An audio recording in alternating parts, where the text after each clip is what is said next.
For all of my units, I have a general resources page.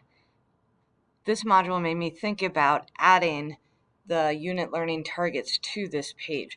Normally, I have my calendar, my project, my PowerPoint, any other links we need. But what I did is I went back and I added a row at the top to put the unit learning targets, specifically for this unit 2 in academic stats, to describe patterns in data and to realize that both analyzing the data and graphing the data allow us to identify and explain key features of the data. I got these from EduPlanet and my transfer and understanding goals from there, and then I just tweaked them a little bit. But this is the first page that they see in every module. You can see for Unit 2, this is the very first thing that the students run into, and so I felt like it was a good place to put the learning targets.